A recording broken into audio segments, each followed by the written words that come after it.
Coming up next on Insights on PBS Hawaii, a conversation with our four mayors. What is the state of Hawaii's counties?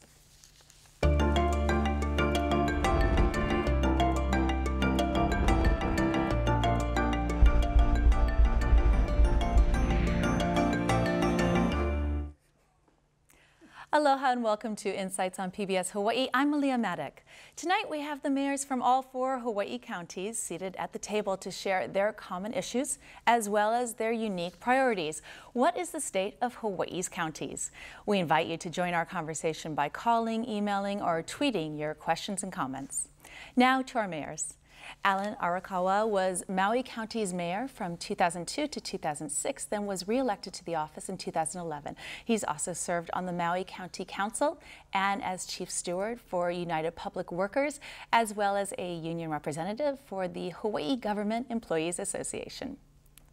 Kirk Caldwell has been Honolulu's mayor since 2013. Mayor Caldwell also was elected to 4 terms in the State House of Representatives, serving as House Majority Leader before being appointed the city's managing director in 2010 under then-Mayor Mufi Hanneman. Bernard Carvalho has been mayor of Kauai since 2008. Mayor Carvalho began working for Kauai County in 1985 as a recreation leader and advanced to director of the Offices of Community Assistance and the Department of Parks and Recreation.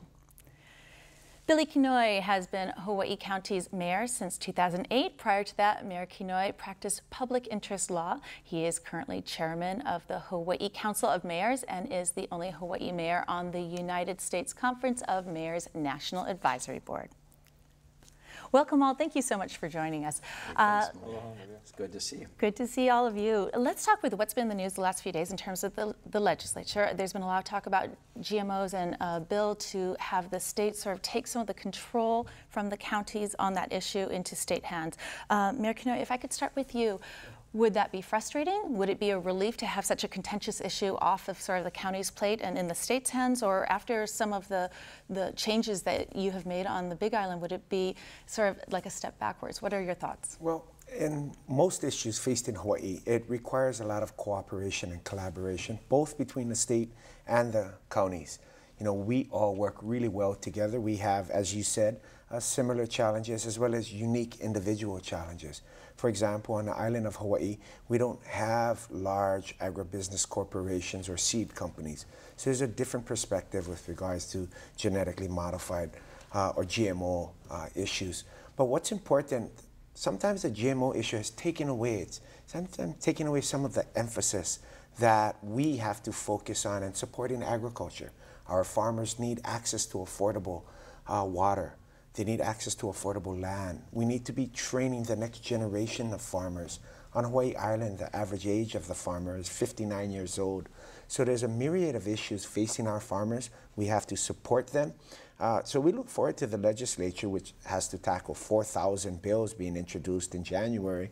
And we at the county level look forward to working with the state as we address very complex issue facing our communities. But in terms of sort of specifically what you've done on Big Island in terms of limiting new GMO, would you be disappointed if the state stepped in and basically rendered that sort of a state issue versus a county issue? No, we wouldn't be disappointed, but we look forward to having a very meaningful dialogue on that issue and to see where we're going forward together.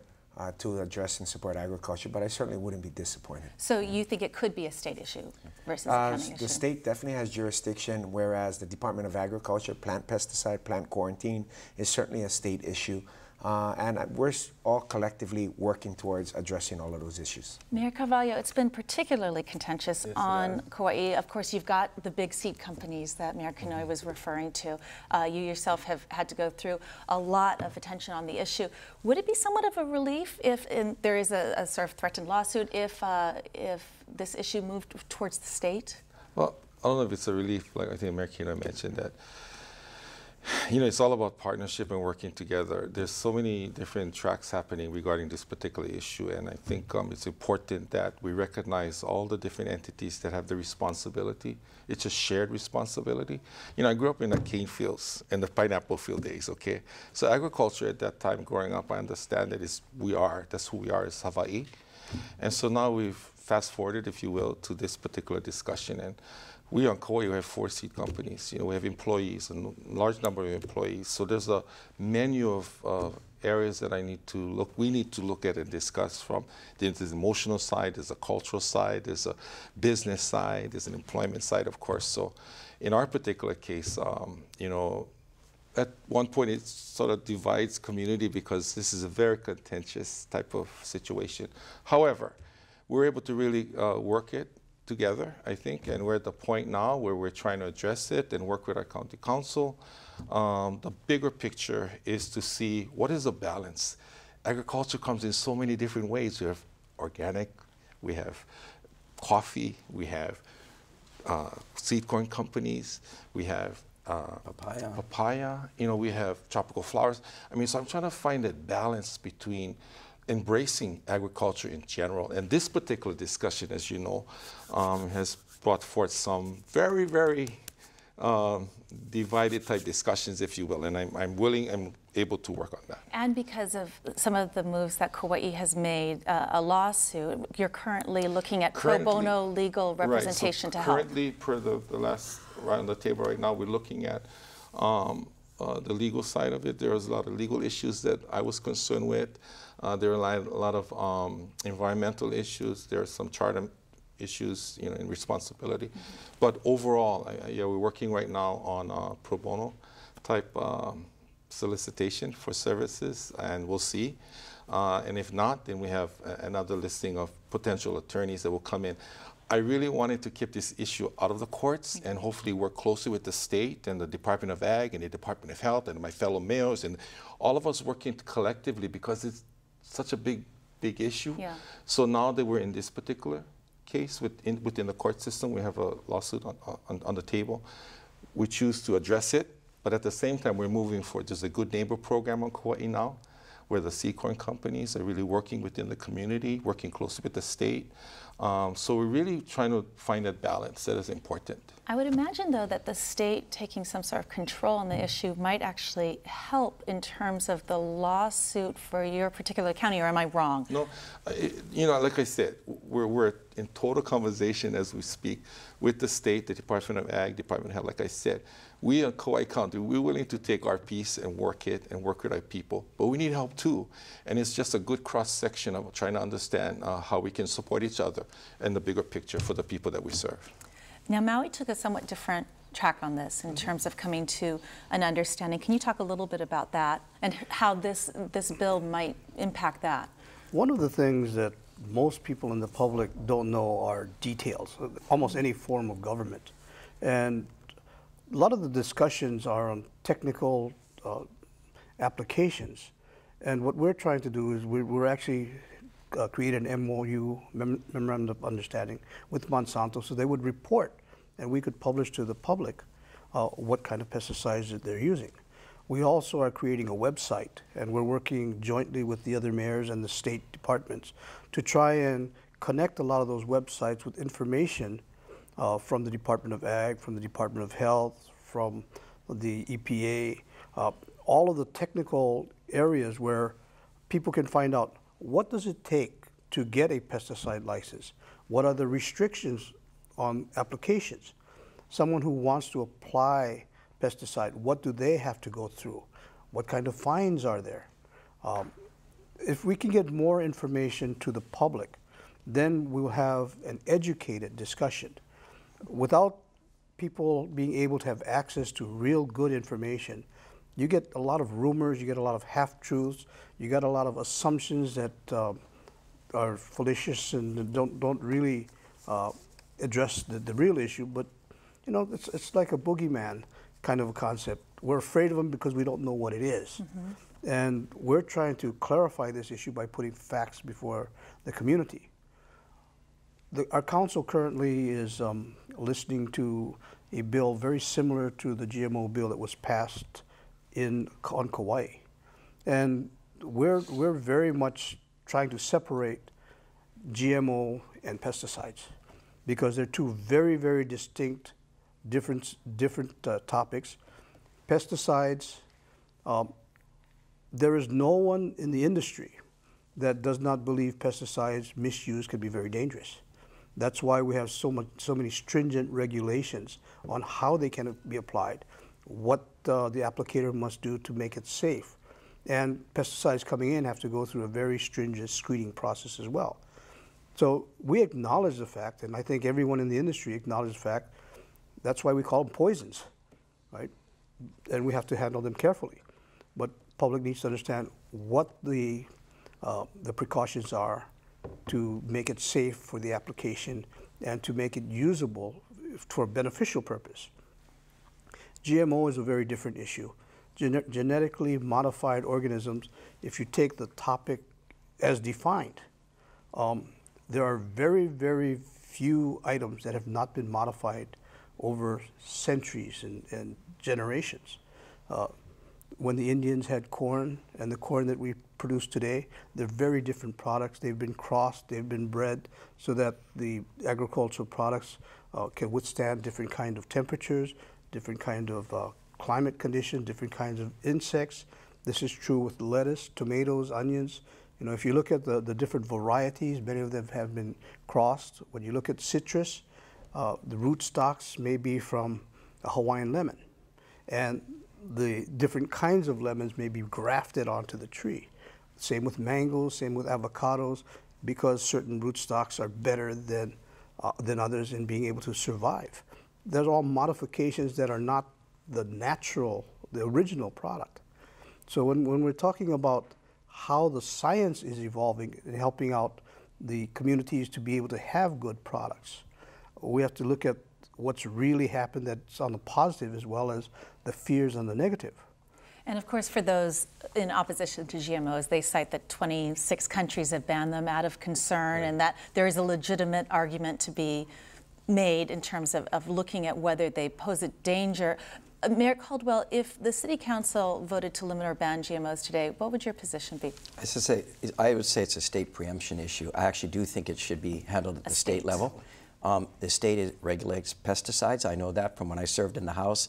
I put in a bill that required more disclosure on how to use pesticides on all islands, all of our counties, and I think it's better resolved at that level. Anyone else who thinks the state should absolutely be? It should be the state. So you, yes. So you say a role, or do you say, like Mayor Caldwell, it should be simply a state issue? Well, there's a question there as to the level of preemption, or exactly. You can argue there's a legal issue there, but so there's a legal for us. I mean, I think we play a role. We got to work it together and see how it affects each of our counties. But we welcome the state to. But of course, making sure the state is held accountable for their part of this whole. From our perspective, the state has the people and expertise that are specializing in these fields, and they've been charged as their jobs to be able to enforce and to be able to monitor pesticides. Right. The county has absolutely no one in its employment that is an expert in this area. The enforcement of the pesticide rules, we would not have the manpower or the capability through expertise to be able to monitor and to be able to put in the penalties that would be under the state jurisdiction. So it sounds, though, that all four of you welcome the bill that's currently being discussed in terms of, okay, so this is a welcome thing in terms of the mayors. Before I leave, I want to say one thing on this whole issue that I find sometimes sad and a little bit tragic. You know, as a group of people living on a small bunch of islands, we watched this issue pull apart and polarize our communities. You watched it first in Mayor Bernard's Island, where you pitted neighbor against neighbor, friend against friend, sometimes family member against family member. It's hard to live in a small place being like that. And I wish there was a way to have this issue discussed in a more calm way, more methodical way, with more of the science. With the facts. I think for all of it. With the facts. That's the other part. That Make people sure go that we to the get the facts. facts. The science part is down. We do good study On both sides. to understand both A sides. lot of bridges get burned, hard to rebuild them. Well, let's go from one contentious issue to another, although a somewhat resolved issue. A question from Brian in Waipahu for Mayor Caldwell. Please do not let the 0.5% of excise tax expire until rail goes into Waikiki and UH. What are your thoughts on that? Well, and that brings up one of the issues that we're talking about here, and that's the authority for all the counties to have the ability to raise the GET by 1% at the county level. It doesn't mean it's going to happen. It's not an easy thing to do. We have that authority from the state. The state gives us that taxing authority. Oahu got that authority in 2005, and in 2007, it kicked in and they've been collecting this 0.5%. I've joined with the other counties. We're all together on this, asking to have the other counties get the same authority Oahu got, up to 1%. I'm not asking for another 0.5%. We are totally happy with the 0.5%. I am not, as mayor, in my time as mayor, ever going to go to the council and say I want another 0.5. But to get to this gentleman's question, it's a good one, is I also joined with the counties because we discussed if we're going to take the political hits of going before our county councils at some point, if we wanted to raise this, we want it in perpetuity, not the sunset, so you got to come back again and take the hit a second or third time. And this goes for our council members too, who take a lot of flack. It's not a popular thing to propose raising a tax, and there has to be a nexus and a justifiable reason. But if the other counties are going to get in perpetuity, then I think Oahu should have that same equality. We've agreed. And so I'd ask that, yes, it go in perpetuity for us, and what would we do with it? Short term, once the rail system is built in 2019, we'd use it to help subsidize this public transportation system. I mean, any public transportation system is public because it's inexpensive to ride. If you charge the real rate, people wouldn't ride it because they couldn't afford to ride it. Our bus system, heavily subsidized, over $120 million a year, paid for by all of us through our real property taxes. Rail, if we could use the GET short term, we'd help subsidize this system once built. But the other thing is down the road, as this gentleman talked, whether it go up to Manoa, I'm not so sure about Waikiki because I think we're going to have a good circulator bus system coming up at Ala Moana.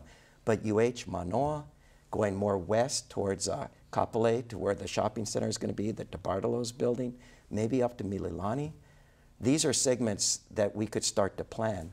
And therefore, I am very excited about that potential. So you'd like to see Brian's dream come true? I would like to see that dream come true. It's a dream that can come true, and I believe it will happen, by the way. I have another question for you on rail. In terms of its effectiveness, some people seem to feel that with all of the new housing developments going into West Oahu that are planned and on the books and ones we might not even know of yet, that basically the benefit of rail will be sort of wiped out by all this further development. We'll end up with rail and traffic. Your thoughts on that? And I think rail is absolutely necessary because of these developments.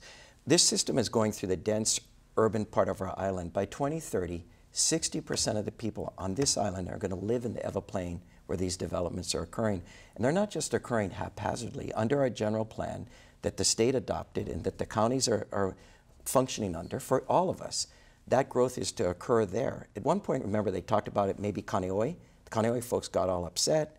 They talked maybe Kailua. The Kailua folks got all upset. So our development, where we're going to build housing for your children and my children, maybe Billy's children if they decide to come here and live on this island, is going to be in the Everplain. And we need rail to move them because, Malia, we can't afford to build another freeway. They're massive, 4 lanes in each direction. They take a lot of INA. This rail system is 26 feet wide, 30 feet in the air, and you can add additional capacity without building another lane. And you think it can absorb all the new developments going on? All right, let's get on to a few other of the questions. What are the mayor's feelings about recent legislation to restrict access to public water surrounding private islands such as Ni'ihau? Let's ask our Kauai mayor about that. You know, that's another one that, you know, Ni'ihau is a very special place, period. And a lot of our kupuna, our Hawaiian ohana, still live there. And so anytime you talk restriction and trying to preserve, it's okay.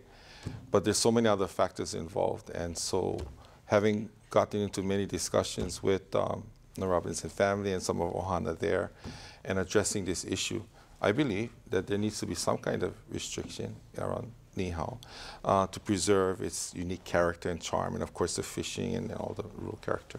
But at the same time, there's another part of our community, our fishing community, that fish off there as part of their livelihood. You know, our local families, our local fishermen.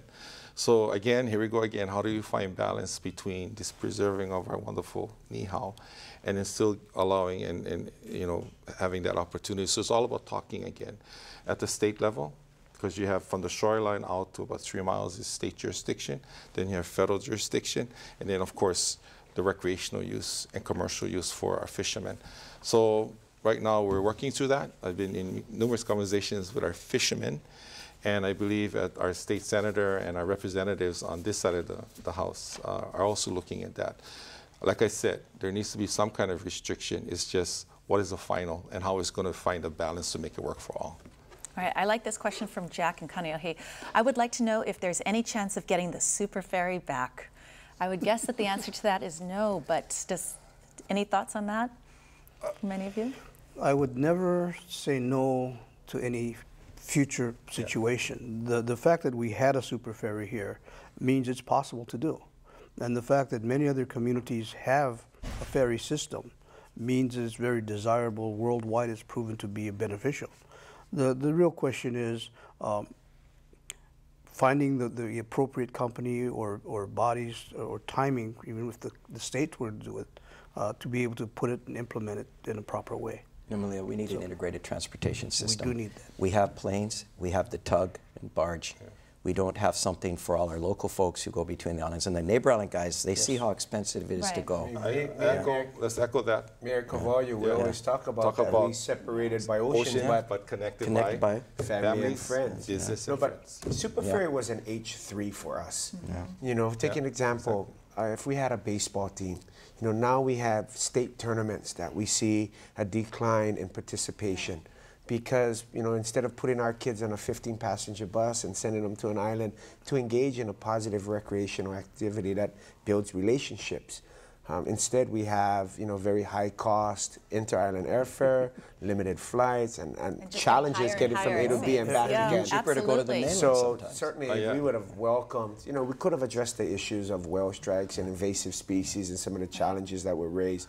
But, you know, the possibility and potential exists, but it's been challenging. So, 'cause Malia, I think it can happen, but do the EIS first. And I think that we, I think that was the lesson out of that bottom experience. line, we need another means of transportation Yes. between our islands Absolutely. for local families, for visitors, so they can really utilize Well, we have to have something that will suppress the ever-increasing cost of going between Right. islands. Yes. And that's really the biggest challenge, I think. We also need the ability to have more freight going between the islands. So a lot of the transportation issues need to be addressed because as a state, we have a substandard transportation inter-island system. And whether it be the super ferry or whether it be some other mechanism, I think that ocean travel is going to be one of the key components, but competition with airlines, more freight planes going between the islands, more transportation companies. Is there any actual talk about bringing back some kind of ferry that you're hearing? I would have thought after what a sort of fiasco that was, that has not been talked about, but is it? Well, I think it scares away investors. You know, when people watched what happened, they're going, whoa, I don't want to be part of this again. You never Right. know. It became a huge political issue, a legal issue. But I think as time passes, as you heard, this gentleman is asking, it's going to come back. And you're absolutely right, Billy. You need the right economic model. Realistically- And that means money and how you Realistically, Maui County has a ferry system between Lahaina and Molokai. Yeah. We have a ferry system between Lahaina and Lanai, and that's going to be expanded to Maalaea as well. So a ferry system does exist. We know that it works, and it's economically viable. And we're going through the whale sanctuary in different areas. We're just doing it with safety in mind, and they're able to avoid the whales because of the equipment that they have on the ferries. But is it doable? Absolutely. Is it something that we desire? Absolutely. And this is something that I believe all of us as mayors and just collectively need to embrace. There's certain things we got to do for the entire state, going to affect all of our islands. This could be an opportunity to really, I mean, standing strong together and addressing all the issues and all the emotional side of this particular issue together. So wherever anybody goes, we're all saying the same thing because, why? It's an opportunity for our state. All right. On that note, in terms of bringing businesses to Hawaii, this is a question. What efforts are mayors working on to bring business to Hawaii, whether to conduct meetings here or to start business? Mayor Arakawa, any thoughts on that? One of the things that happened out of the APEC conference a few years ago was we started sister city relationships with Korea. Maui County did. And I believe every county was charged with trying to do sister city relationships with another country. Maui County has extensive sister city relationships with a number of different countries in the Asian Pacific area. And we have been making trips there and building our relationships, so much so that we're having home-and-home visits where the mayors from Goyang in Korea has been to Maui 3 times, I believe. We've been there 3 or 4 times. We're going to their flower festival. It's one of the biggest events in that country. And we're actually going to be promoting our community there by having an exhibit. And this year we're having a hula dancers at Incheon Airport. We've been promoting in China. We've been promoting in Japan. But we're putting on a full court press to try and expand the Asian Pacific area because they're a very prosperous area. They like to travel. They have expendable income. And as parts of the United States and Europe, the economies go down, we're able to balance it off. And that's what I think the goal statewide now has shifted to the Asian Pacific area. Any quick thoughts on this, Mayor Kenoi? Well, absolutely. I think to follow up on that, we all are trying to incentivize investment in our communities and reaching out to our Asia Pacific neighbors. We all are partnering with our sister cities to market our assets here at home. We're trying to support our agricultural products, Ka'u coffee, Kona coffee, support our cut flower industry, Hawaii 100% grass-fed beef. But we're also trying to incentivize investment in the areas where we're trying to diversify and expand our economy. On Hawaii Island, it's astronomy and our 30-meter telescope. It's also renewable energy and creating a science and technology sector so our kids don't have to go to the East Coast or the West Coast. You know, nowadays you don't have to be on Wall Street or even Bishop Street. You can be on Kenoi Street in Hilo and still participate in this 21st century knowledge-based economy. But, you know, since the passing of our dear beloved United States Senator Daniel Kenoi, we know as Hawaii mayors that we cannot keep looking to Washington, D.C. and 5,000 miles away for federal support, resources, and dollars, that we have to look, as Mayor Arakawa said, and all of us have relationships in China and Taiwan and Japan and the Philippines, to use those relationships to create jobs and a thriving, vibrant economy here at home. I want to add to that and say that, you know, we need to promote all of our individual islands in the state as business friendly, business with aloha. And so we just recently, just yesterday, had our blessing of our Hokule Safeway complex right in our downtown. So we're doing this whole complete streets connected type walkable, bikeable transformation in Lihui. And so that's going to bring jobs. We have Walgreens coming in, we have Jack in the Box coming in, we have Petco coming in, all moving. And that's happening as of yesterday, the actual turning of the lepo, the dirt. Yeah. And so we're very excited about that. And we're looking for more opportunities, I'm sure, at individual counties. But here on Kauai, I mean, you know, we're moving in that direction. We're very happy with that. Well, let me ask you about this. I mean, times are better than they were in 2009. Things are looking up. There's these are wonderful days for the tourism industry. You would all like to see some of those tourism dollars coming back to the counties because of the resources you put out. This has been something mayors have been trying to get accomplished for a while now. Do you think you've got more luck getting this accomplished this year than in previous years? Anything different about this year? I think it's better this year than last year. Last year. I tried last year and struck out, got 0. You think there's a chance you'll get this year we're all joining together again, and you know, the council mayors along with the county councils are on board on it.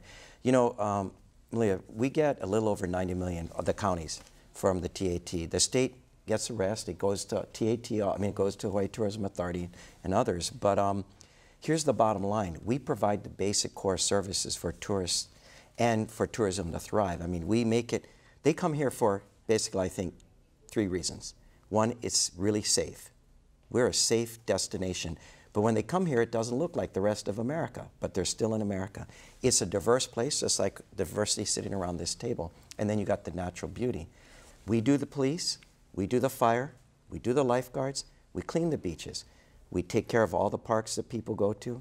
We make sure the roads are repaved. We make sure the sewage gets taken care of. We make sure the bathrooms are clean. We make sure the sidewalks are cleaned and the plantings are done right. And so Oahu, just in Waikiki in 2012, spent $74 million. In Waikiki, we got about $40 million, our share of the TAT. That means you, Malia, and your neighbors all around this island are subsidizing the visitor experience in Waikiki. Why should we do that? Maybe we could have the tourists pay a little bit more, and we want a larger share by adjusting the cap that's set about 92, 93 million. And for Kauai County, you know, with the cap, 13 million, without the cap, 23 million, just as an example. So we're trying to work with that and find what opportunities we have as mayors. Yeah. But just to give you an example of how all of that would will go back into our tourism and our visitors and our residents. And for viewers who are joining us now tonight, we are having a conversation with our 4 mayors. What is the state of Hawaii's counties? We invite you to join our conversation by calling, emailing, or tweeting your questions and comments. Call 973-1000 on Oahu and 800-283-4847 from the neighbor islands. And we are getting a lot of questions which I want to get to, but let me ask a quick follow-up question on the economics that we're talking about. For our neighbor island mayors, do you have any concern in terms of overdevelopment? I mean, Oahu has a place in all of our lives because of being a business center, but we've all had that shock of coming from a neighbor island, getting back to Oahu, getting on the big freeway with the big buildings, and maybe some concern that other islands might follow in that. Any thoughts in terms of keeping that balance between overdevelopment and wanting to encourage business? I can tell you that from the Maui perspective, it is a very large concern, which is why we go through community plans, general plans, and we try to direct growth. We want to make sure that, for instance, on Maui, the major hotel areas were relegated to 2 areas, Kihei Wailea, Kanapali area. So we concentrated very deliberately our tourist industry, and we don't want it to spread throughout the entire county and so keep it restricted and upset the rest of the neighborhoods. Mayor Carvalho. We just want to, you know, maintain the rural and that country type character and charm of our communities, but at the same time open up for opportunity. That's why agriculture is so important.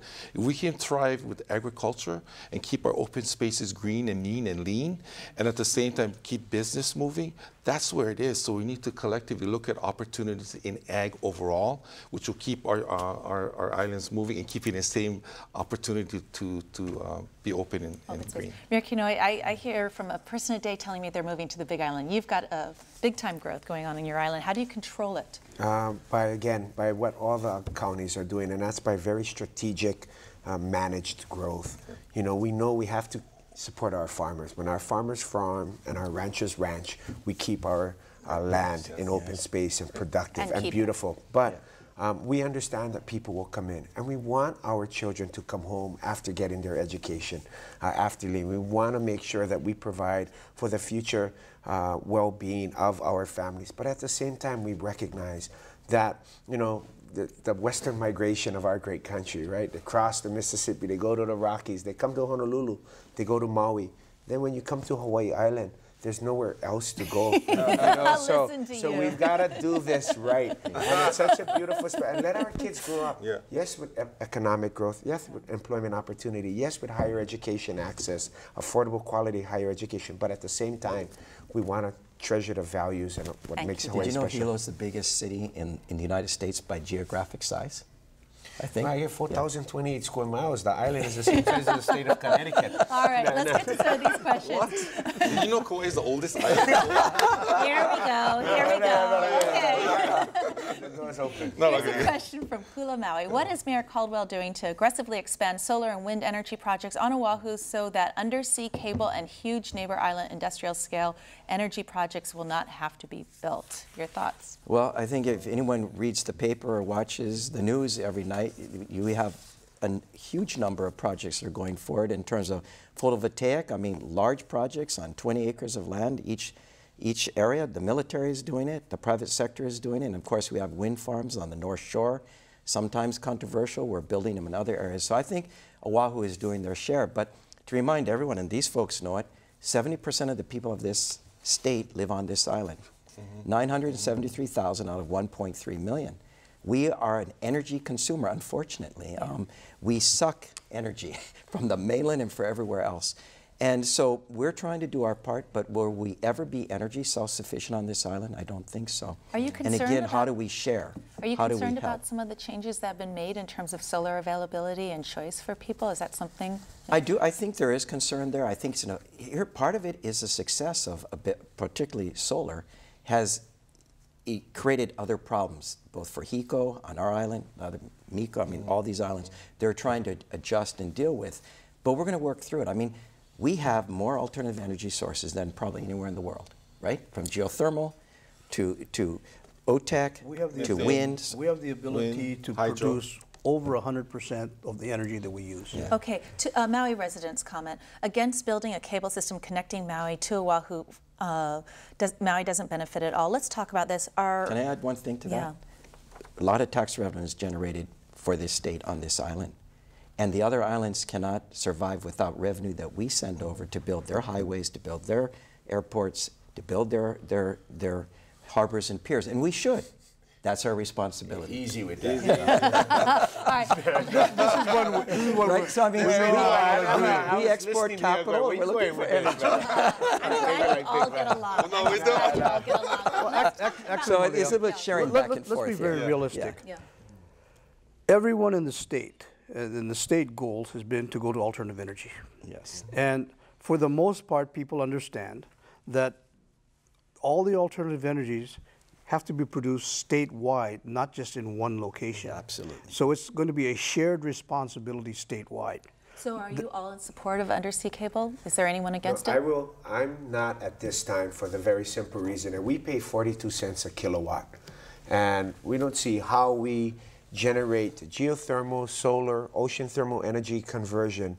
You know, we're willing to bear the burden if there's a benefit. So you're against it? You know, because until we reduced our costs on Hawaii Island, because it's suffocating small business growth, it's hurting our, you know, local families with that kind of, and it's doesn't incentivize investment. So my position would be until we have affordable electricity and energy on our island, I would not be in favor of an undersea cable. Everyone else? And I'm on Kauai. I mean, you know, we have numerous opportunities with photovoltaic, and so I think we got to see and utilize what resources we have home first and see how we can really extract that. We have a methane opportunity in our current landfill to extract the gas for buses, So example. for now, against? For now, yeah. Against, okay. So Malia. Oh, We're very much pushing for alternative energies. Right. Now, quite frankly, you know, we have some stumbling blocks in that the rates that the electric companies charge us have not gone down so that the public could see the reduction as the alternative energy has Are been you produced. frustrated that they haven't gone down? It's very frustrating and quite frankly, we believe unjustified. There should have been a very noticeable drop, but the companies have curtailed a lot of the wind power so that the companies that are generating wind power can't produce it all the time. They curtail some of the photovoltaic, and all of the companies that want to put in photovoltaic are finding the challenges in putting it in because of limitations. Now, if we're allowed to produce and generate all of the alternative energies that we can, I'm very comfortable that we'll more than produce enough for Maui County and to be able to export power. But we have to be able to get the electric companies out of the roadblock mentality and trying to delay the production of alternative energies. And we also have to get the state PUC in line with, if the electric companies are not producing the energy, they shouldn't be realizing the profit off of that production, but rather the alternative energy companies that are producing should be allowed to be able to realize some profit, and the reduction in costs should go to the residents. So we're seeing a duplication of We've proven that costs. renewable energy exists, that we It have the exists. assets on board, but it's not about more renewable energy, it's about cheaper renewable That's energy. right. Similar, one But other it, point PUC has a lot to do with that. Yes. And electric companies have not reduced their rates. And that's frustrating. about the cable. What I look at it this way too. Again, one group of islands. We don't have interconnectivity in terms of electrical cable. So when Kauai got blasted by Iniki, Oahu came over, all the other islands came over, they helped with their electrical needs. What if we were interconnected by a grid? When a neighbor islands or our island got hit, you could send electricity from another island to help our sister counties recover. It's what you see on the mainland between cities when New York goes down, you know, other places provide electricity through connectivity. We don't have it. I think we should look at it from that point of view. I look at it as a civil Safety defense valve. issue, and looking at that, so it's not just one island like Oahu sucking out, we could be helping too. But you're right, there has to be a benefit that the neighbor islands get for energy that may be shipped to Oahu. Right. Absolutely. Let's go to this question from Hannibal via Twitter. For Mayor Arakawa, please comment on shark attack issue. And of course, it has been sort of a remarkable year for Maui in terms of shark attacks. I noticed that Australia began a selective culling of sharks this week because of their problem with shark attacks. I know you've stated you would not be for such a method. Would there be any point in which, if these attacks really picked up, you would consider supporting something like that? Let me suggest, if we look at the statistics, if you look at the sharks in and of themselves, if they really wanted to eat people, they would eat people. They wouldn't be nibbling and letting go. So the sharks are not out there hunting human beings.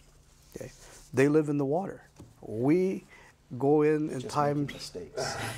Nonetheless, there has been. It does seem as if it has been particularly bad. But a lot of that is also the fault of the fact that we are overfishing. I believe there are many more turtles now because we've been protecting the turtle species. So the sharks are looking at people as possible turtles because you're on those little surfboards and dangling your feet out and arms out in the water, and you're looking much like a big turtle. Would you support some measures in terms of trying to protect some, or curtail some of the overfishing? I'm absolutely in favor of protecting the overfishing. You talked to Mayor Bernard a little bit ago about Niihau and isolating it. Do you know by isolating Kaho'olawe, we pretty much guarantee that we will have a protected area where fish can regenerate. Yeah. And if we had taken Kaho'olawe out of the picture and allowed people to fish there, we probably wouldn't have the regeneration of the fish population that we currently do have. Would you support any further controls or further areas be added to that? I absolutely believe that we are overfishing. We need to have firm controls over what we're doing. Otherwise, we're going to fish our seas empty. We've also had the misfortune of allowing tape and some other invasive fish to get into our system that are creating havoc with the natural population of fish. Our opakapaka, our onaga, a lot of those redfish are disappearing because the tape are eating the babies. So we need to be very careful what we introduce as well. Let's get to we another need to animal. control it. One thing, though, I think, the good news is the state has stepped up. William Isla, who I think is very sensitive to this issue, head of Department of Land and Natural Resources, has funded a study to look at why this is occurring. Things like, is it depletion of fish resources? Is it more turtles, more monk seal maybe coming in? So I think before you can jump to what is the right solution, you got to find out what are the factors contributing to this. That study's being done. Once it comes in, we'd look to the state, working with the counties, to say what are the appropriate measures to be taken. One of the things that is very obvious is over the years, just in my lifetime, we've gone from pristine, clean waters to polluting a lot of our ocean. We've allowed a lot of the runoff from the ocean, a lot of the garbage that we've collected on land to wash into the ocean, and the turbidity in the water has increased tremendously. So it's no wonder that the sharks and other fish that are swimming around are trying to figure out what's happening right now because the turbidity is a lot higher. But for now, no shark hunting, although Hawaii's done it in the past. Although we've done it in the past, I very much want to respect the Hawaiian culture, Well, there's a Hawaiian the culture. Amakua. on our island, and I think It's like with as us. somebody who surfs every morning, I mean, it's a topic. Yeah, You for know, sure. people Oh, yeah. outside, but until you get good information, you cannot make the good decision without accurate, factual data. I've been a water person almost all my life. I go skin diving. I've done extensive diving. I've seen hundreds of sharks in the water. We've never been bothered. Yeah. No. I think it's more education too, yeah? Yeah, it's part of it. If the I water's wanted- murky, sorry. Right, no, absolutely. Stay out. And knowing when If in to, doubt, yeah. when not to go. I want to get to one other animal very quickly, and then all the rest of the questions.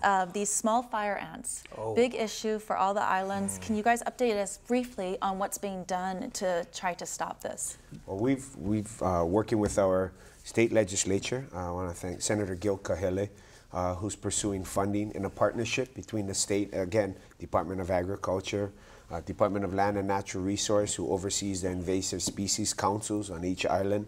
On the County of Hawaii, we're taking steps because we're starting to see the little fire ants start to get to some of our county recreational areas and some of our beach parks.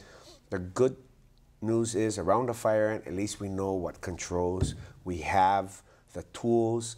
but we need significant resources because it's starting to spread rather rapidly. I was listening to the nursery guys now, and they're very concerned about any of our products getting quarantined or having it impact our agricultural industry. So we all have to work collectively, both at the county and state level. And these are ants that are both painful to humans and potentially These are fatal for some pets. Very tiny ants, but they have a very big wallop. So someone getting bitten by a fire ant, even though it's real tiny, can have welts for 3 or 4 days. Pets have been known to be bitten and gone blind.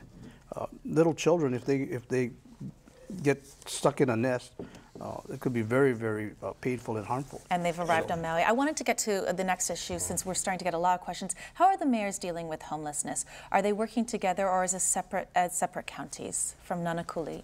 On Kauai, I mean, we're working collectively with our churches.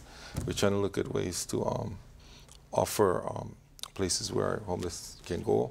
Obviously, there's people who are homeless and some of them choose to be homeless. So we're trying to figure out which works best and direct them to the right services. It's a big issue, obviously, and all of us are experiencing homelessness and working closely with economic development opportunities, organization to help support that and monitor, and trying to figure out what is the right fit. If the churches can come and offer places where they can park their car and spend the night, and just being creative in how we manage that. Oahu, of course, has the bulk of the problem. And we do talk, by the way, when we get together, we all, hey, what are you doing on the homeless issue? Oh yeah, like Bernard just told me some ideas we're looking at. To you. Yeah, but it's a huge problem. And I have to say it's probably one of the most difficult issues that I face as mayor. I wish I had more tools, and I wish we had more money. Just today I was up talking with Speaker Joe Suki saying, man, you have an $800 million surplus. We'd love to have a little bit more. Working with the state, because think about this. Again, the majority of the people live on this island. It is the capital city, and we have a growing, changing homeless problem. It's more visible. It is impacting our visitor industry, our growth engine, and we need to do more. We are, the city and county, doing a lot, but we need to partner up more with the private sector, because at the end of the day, this problem was not created by government. It goes back to family, it goes back to education, it goes back to treatment, and we need to all come together. And so I'm going to be reaching out. We're going to be having a summit, talking to people, say what else can we do, what works and doesn't work. But William, I'm positive on this. It is about housing first, meaning taking people with their addictions, drug, alcohol, with their mental illness, housing them, and wrapping services around them to get them better. We've been told repeatedly that that's what works in cities like Portland and New York City. It costs money, and we need to find the places to place them. We're running out of time, and I do want to get to as many questions as I can. Okay. So let's go through these, and if you guys could answer me in brief. Here's a question from Waikapu. As a small business owner, what are the mayor's opinions on raising the minimum wage and the impact on small business owners? A brief response to that, Mayor Arakawa. I believe that most private companies already are above the minimum wage, and they cannot attract employees at the lower wage, whether the state gets involved in it or not. The competition. So you don't think there's a need necessarily to raise it? The unemployment rate statewide is down. Our county is at 4.6%, and I believe it'll get even less. We're going to have competition for employees. All right, Mayor Carvalho, for or against? I'm for the raising of the minimum wage, yes. I support raising minimum wage. Okay. From Russell and Kalihi, I'm wondering if any of the mayors favor legalizing marijuana. If not, why? Any thoughts? Mayor Caldwell. I'm smiling. I have enough controversial issues to deal with. I heard Speaker Joe in his speech, and afterwards they asked me, and they said, what's your opinion? I said, I'm open to it, but I got other things I'm worrying about right here.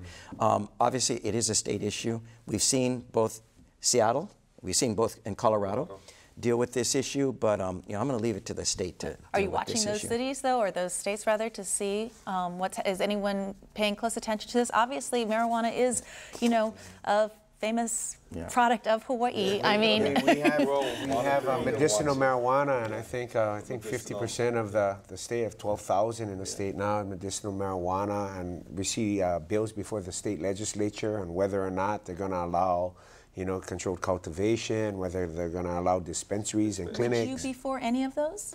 I think we have to really have a conversation on that. But people who have medicinal marijuana, if they legally have the right to use it for medicinal purposes, then they should certainly have legal access to it. Well, I did talk to our chief of police, Chief Kealoha, about this issue, and they're watching those states. And the things he says, one thing they're noticing, there's an increase in crime because part of it is they sell the marijuana, they have cash.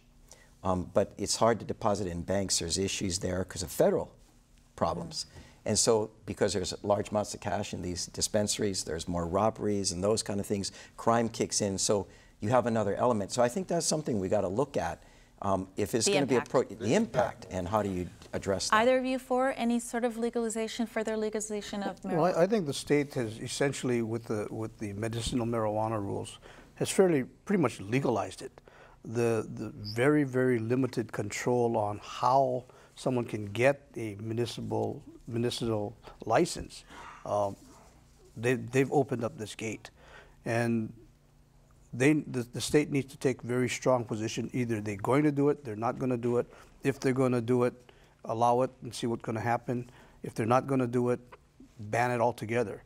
A halfway measure is the worst thing that can happen. All right, again, brief answers on this from all of you. Do any of the mayors favor any more gun control legislation? If so, what? If not, do they support repealing any of the existing legislation? Mayor Kenoi, may I start with you? Well, we have some of the strongest gun control laws in the nation. I think all of us, after seeing some of the tragedies at the national level, all of the mayors have banded together and believe that stronger laws keep our community safe, but we have very strict, strong gun legislation, and what we have works. Would you add any more to it? Nothing that we have. You wouldn't. Would you add? I think we all signed, I think, Mayor Bloomberg's letter. The mayors across the country have signed it with very strict gun control measures in it on a national level, but every one of those things in his letter are in place in Hawaii. And so do any of you see the need for any increases in gun control here? I think when you look at the counties, you need to be very astute as to the differences within the population bases. When you have a large city, the need for guns are much less than when you have rural communities where our residents do a lot of hunting. That's good. And that's where I'm at. Because our county, there are a lot of people that do hunting. We don't need to have more stringent controls, but rather we need to have more classes on how to hunt properly. And do so that. very, very different. And I too, with the hunting part of it, we just got to make sure that opportunity is there as well, as we we continue to support our hunters and access to lands as well. Access to lands and hunting. Yeah. All right, for Mayor Kenoi, will you support tree farms on the Big Island for use for biomass to energy? Tree farms for biomass, well, we currently have over 18,000 acres in eucalyptus along the Hamakua coast. I know Huhonua, a biomass energy facility, just got its approval from the PUC, its power purchase agreement. So that's already in place. We're already going to pursue biomass as a way to expand our portfolio. All right, from Jima Molokai, we need mayors to get Hawaii exempted from shipping strikes. We're too vulnerable. Any thoughts on that? That's we haven't had one in a long time. All right, so okay, from Tim in Honolulu, totally against raising the GET tax. I'm not sure if he meant for neighbor islands. I want to make something clear with that legislation. The mayors aren't asking to raise the GET. We're just asking the flexibility to have another tool in our toolbox. You don't want to have to go back to the legislature and ask for We'll decide accordingly for our counties with our county councils. Okay, again, we're running out of time, but from Peggy in Lahaina, what creative ways can the mayors address the homeless problem? Besides moving them off parks and sidewalks, affordable housing is not working. Any thoughts on creative ways? Well, one of the biggest challenges we had is the state policy on how to deal with affordable housing. Now, when we were trying to create homeless shelters, we were directed by the state not to create the homeless shelters because that was not the direction that the state group wanted. So the projects that we were going to do, homeless shelters, were canceled. And now we're coming in, well, we don't have enough shelters for the homeless. So we have to start coordinating with the state agencies. Take on more. On our end, what we're doing, housing first. We're following, we're looking at his model and trying to do it, but it's a spectrum of housing. It's not just emergency housing. We need transitional housing. We need affordable rentals. Before we even start talking about affordable home ownership. But there's a myriad of issues that we have to address: substance abuse, dual diagnosis, including mental health. So it's not just a roof in terms of housing, but wraparound services. And I think we all have to bring everybody in the community into the conversation, the faith community like on Kauai, nonprofits, government, and private business. Get everyone on board. Everybody on board. Let's use our final minute. Can we go around? I'd like each of you to tell me 1 or 2 things max that you absolutely want to complete before you have ended your time as mayor. Mayor Kenoi. Well, certainly we want to address our solid waste challenge that confronts our community and has been at the forefront for the last 20 years. Definitely want to do that, complete our infrastructure, and create healthy, safe recreational areas island-wide, Ka'uru Kohala, Hiluru Kona, Waimeru Puna parks that strengthens our family and protect our children. Mayor Caldwell. So it's all about infrastructure for me. Road repaving. We repaved almost 400 lane miles in the first year. We set a goal of 300. We exceeded it by 100. We're going to do another 300. At the end of this term, we should be completely almost there in terms of repaving every bad road on this island. That is a county road. That is a goal of mine. But the others are infrastructure, redoing our sewer system. We're doing that, restoring more bus routes. It's all about making a better life for us here. Thank you. Mayor Carvalho. For us as a resource recovery park, our landfill, we have an issue with that. We want to go green. We want to make sure that we have an aggressive diversion program going, and then there's a landfill. So we're addressing that. Transportation is a big part of our island, getting our buses, the bus stops, and the bus shelters moving, and housing. Housing for seniors, housing for veterans, housing for affordable people. Mayor Arakawa. We're very much like Mayor Caldwell. We've started at the very beginning of our term to start systematizing a lot of the major infrastructure problems. We know that we have 980 miles of county road. We're trying to get from a over 50-year maintenance program down to a 20 to 25-year. We're fixing our water system, our park, our sewer systems. We're upgrading our fire stations, police stations. In other words, all the infrastructure things, we're trying to systematize it. And we're also banking a lot of property so that for the next 50 to 100 years, we'll have property put aside to be able to improve our parks, to be able to change our base yards, move them around. All these kinds of infrastructure things are being taken care of. All right, thank you so much, gentlemen. I wish we had 2 hours tonight. We could have kept talking, but We'll thank come back you. some other time. Okay. Team, ready, everybody? All right. Here we go. Next time on Insights, as an isolated island state, reducing dependence on imported fossil fuels. Thank you, guys. Thank you very much. Thank you so much. All right. So next time on Insights, as an isolated island state, reducing dependence on imported fossil fuels is critical to Hawaii's future. How do the islands fare when it comes to developing solar, wind, geothermal, and other alternative energy solutions? How can we take advantage of our unique tropical climate to power and cool our buildings? Next week on Insights, where does Hawaii stand on renewable energy? That's next time on Insights on PBS Hawaii. I'm Malia Maddock. Ahui ho. Good job. Good job. Good job.